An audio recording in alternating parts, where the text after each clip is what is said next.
Om Swastiastu. Perkenalkan, nama saya Niputra Priyanti dengan NIM 2323071004.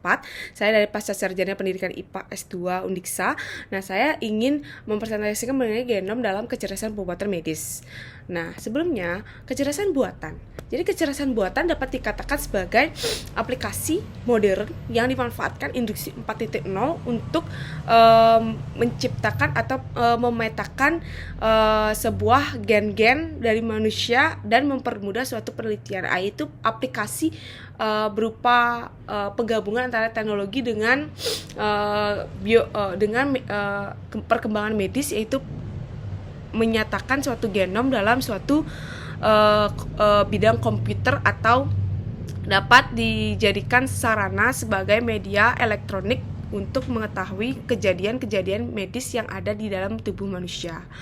Nah, kecerdasan buatan ini biasanya diterapkan dari diagnosis penyakit, yaitu dengan komputer mendeteksi, yang bermanfaat sebagai kecerdasan buatan ini bisa dimanfaatkan sebagai karena dia bersifat permanen, kemudian lebih mudah diduplikasi dan disebarkan, dan juga kecerdasan buatan ini lebih murah dibandingkan dengan kecerdasan alami, bersifat konsisten dan dapat didokumentasikan, mengerjakan pekerjaan lebih cepat dibandingkan kecerdasan alami. Kecerdasan buatan mengerjakan pekerjaan yang lebih dibandingkan dengan kecerdasan alami yang ada. Nah, kemudian manfaat dari kecerdasan buatan itu bisa dimanfaatkan di dunia pendidikan, di dunia ketahanan pangan, reformasi birokrasi, dan di bidang kesehatan atau medis. Nah, di sini kecerdasan buatan itu program yang memungkinkan komputer berfungsi sedemikian rupa sehingga membuat orang tampak cerdas, disebut dengan kecerdasan buatan. Kecerdasan buatan juga sebagai salah satu cabang ilmu komputer yang menganalisis data medis yang kompleks, potensinya untuk memanfaatkan hubungan yang bermakna dari kumpulan data dan digunakan sebagai diagnosis, pengobatan, dan memprediksi hasil dalam skenario klinis. Nah, kemudian jika penerapannya ada namanya Genome in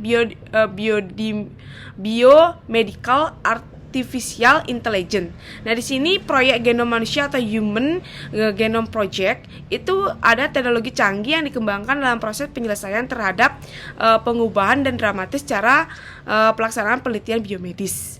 Nah, kemudian Genome in Biomedical Artificial Intelligence ini juga diusahakan sebagai pelaksanaan penelitian biomedis sehari-hari dan diutamakan dalam dua bidang, yaitu pendekatan genetik dan juga dengan menyediakan template yang dapat digunakan untuk memproduksi dan mempelajari produk gen itu sendiri. Nah, kemudian untuk penerapan itu sendiri ada juga visi komputer yang berguna untuk interpretasi data gambar radiologis, analisis deret waktu untuk analisis data kesehatan, kemudian pengenalan suara untuk deteksi gangguan neurologis, dan juga sebagai membantu mengekstraksi informasi dalam kebermaknaan suatu analisis seperti itu. Nah, yang kedua ada pengobatan personalisasi, perawatan pasien dengan kecerdasan buatan, pencegahan, dan pengembangan obat-obatan. Nah, di sini perawatan pasien itu teknologi kecerdasan buatan ini memungkinkan untuk menganalisis data medis, gejala hasil laboratorium, kemudian membantu mengelola data menjadi lebih akurat dan efisien. Kemudian kecerdasan buatan dilibatkan membuat pasien dapat melakukan aktivitas fisik, kemudian melakukan pemantauan waktu dan kondisi pasien.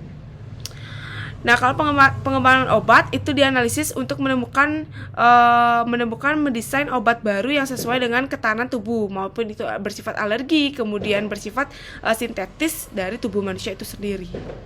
Nah, itu saja yang saya jelaskan mengenai genom dalam kecerdasan buatan biomedis. Semoga bermanfaat. Mohon maaf apabila ada kesalahan informasi. Saya tutup dengan happy watching.